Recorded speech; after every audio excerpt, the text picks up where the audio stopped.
મોરબી ઝુલતા પુલ દુર્ઘટનાના આરોપી જયસુખ પટેલની મોદક તુલા કરવામાં આવી। પાટીદાર કન્યા કેળવણી મંડળે આયોજિત કરેલા કાર્યક્રમમાં જામીન પર છૂટેલા જયસુખ પટેલની મોદક તુલા કરવામાં આવી। કાર્યક્રમ માટે જયસુખ પટેલે મોરબીમાં પ્રવેશ માટે મંજૂરી માંગી હતી। 3 દિવસની ખાસ મંજૂરી મેળવી હાજર રહ્યા હોવાની ચર્ચા છે।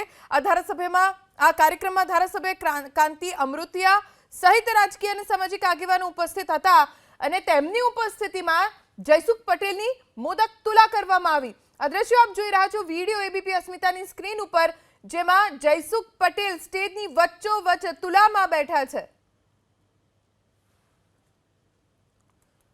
પાટીદાર કેળવણી મંડળ સંસ્થાના અગ્રણી AK પટેલ અત્યારે આપણી સાથે જોડાઈ ગયા છે। સર, આ કાર્યક્રમમાં આપ હાજર હતા? હા। જયસુખ પટેલની આ મોદક તુલા કેમ કરવામાં આવી? કરવા પાટીદાર કન્યા કેળવણી મંડળ મોરબી સંચાલિત ઉમા સંસ્કારધામ આયોજિત આવ્યો માનો રૂડો અવસર। આ સંસ્થાના સ્થાપકીય અમારા પૂજ્ય શ્રી ઓવરદાદા સૌરાષ્ટ્રની દરેક સંસ્થામાં તેમના પરિવારનો ખૂબ મોટો સિંહ ફાળો રહ્યો છે। સમાજ જ્યારે આવ્યો માનો રૂડો અવસર મોરબીના આંગણે કાર્યક્રમ કરતા હોય ત્યારે અમારા સમાજની અમારી બધાની નૈતિક જવાબદારી આવે કે આ સમાજનું ઓર પટેલ સાહેબનું આ તકે અમે ભૂલી તો એક અમારા સમાજ માટે એક લાંછન રૂપાટ કહેવાય।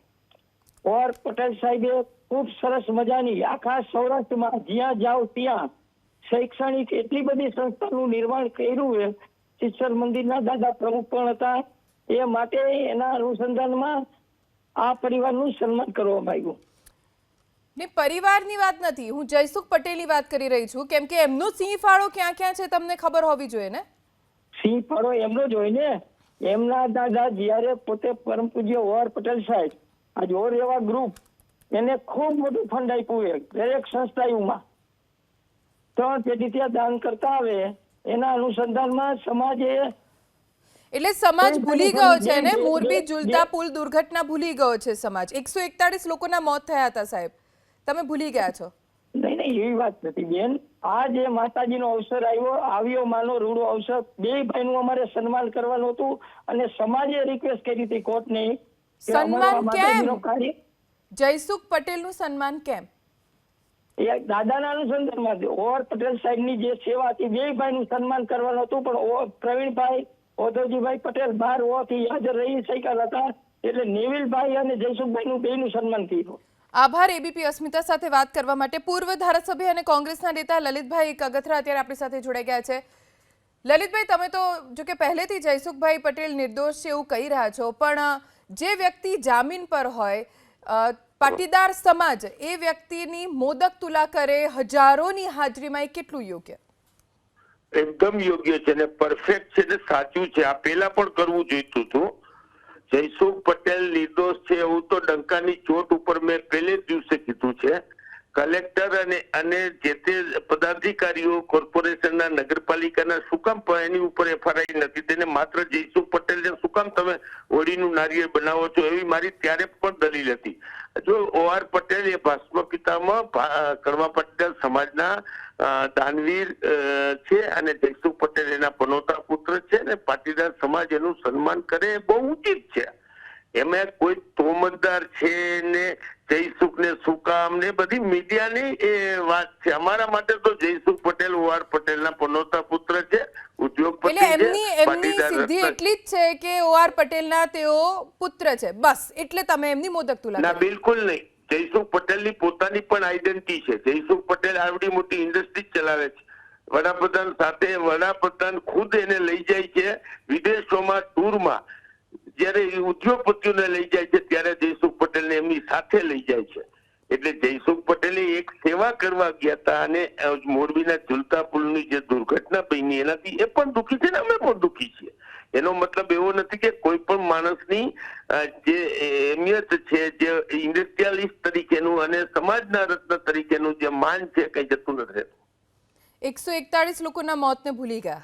141 લોકોના મોત થયાનું રક્ષા તને દુઃખ છે એના કરતા 1000 ગણું જયસુખભાઈને દુઃખ છે ને 10,000 ગણું મને દુઃખ છે। સવાલ એ નથી, સવાલ એ છે કે એ દુર્ઘટના બની છે એના માત્ર દોષિત અને માત્ર આરોપી તમે જયસુખને શું કામ બનાવો છો? શું કામ કલેક્ટર નહીં? હું આજે કોઈ એરપોર્ટ ચાલુ કરી દઉં કોઈને પણ પૂછ્યા લલિતભાઈ, વગર? આધાર પુરાવા ને તપાસ પછી બનાવ્યા છે ને, એમને એમ તો નથી બનાવ્યા. રક્ષા, હું એ તપાસ સમિતિ કોની? સરકારની. એ એજન્સી કોની?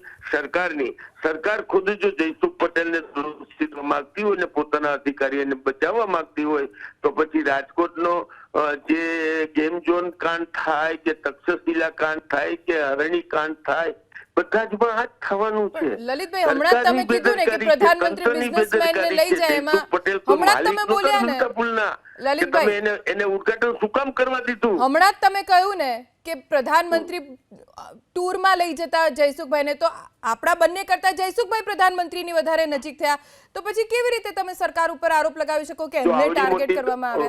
જો રક્ષા, આવડી મોટી દુર્ઘટના બની હોય તો સરકારે કોકને હોડીનું નારિયેળ બનાવવું પડે, અને કલેક્ટરને બનાવે કે વહીવટી તંત્રને બનાવે તો એ સરકારનો પાર્ટ છે.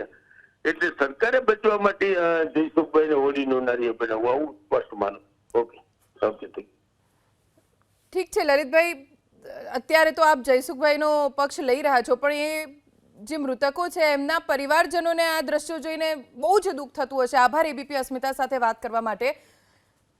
જામીન ઉપર જયસુખ પટેલ છૂટ્યા છે અને પૂર્વ ધારાસભ્ય લલિતભાઈ કગથરા, જ્યારે આ ઘટના બની ત્યારે પણ તેઓ જયસુખ પટેલના પક્ષમાં જ હતા. તેમણે હંમેશા જયસુખ પટેલના પક્ષમાં જ નિવેદન આપ્યું છે અને તેમની મોદક તુલા થઈ છે જયસુખ પટેલની, એમાં એમને કંઈ જ અનુચિત નથી લાગી રહ્યું. કડવા પાટીદાર કન્યા કેળવણી મંડળનો કાર્યક્રમ હતો અને એ જ વખતે જયસુખ પટેલ ત્યાં આમંત્રિત હતા.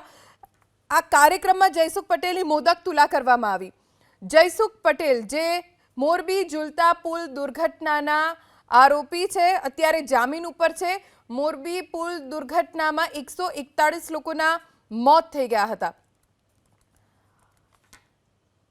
આવી રીતે જયસુખ પટેલની મોદક તુલા કરવી કેટલું યોગ્ય સવાલ ઉભો થઈ રહ્યો છે, કેમ કે એક તો જયસુખ પટેલ જેની સામે પહેલા તો કાર્યવાહી નહોતી થઈ, જ્યારે આ દુર્ઘટના બની ત્યારે પણ તેઓ ફરાર હતા. બાદમાં તેમને શોધ્યા, તેમની સામે કાર્યવાહી થઈ, તેમને આરોપી બનાવાયા, બાદમાં અત્યારે તેમને જામીન મળ્યા છે. એ પણ ઘણી બધી અરજી કર્યા પછી પાટીદાર કન્યા કેળવણી મંડળે કાર્યક્રમ આયોજિત કર્યો. હજારોની સંખ્યામાં અહીંયા પાટીદાર સમાજના લોકો હાજર રહ્યા, બાળકોથી લઈને વૃદ્ધો, તમામ લોકો હાજર હતા.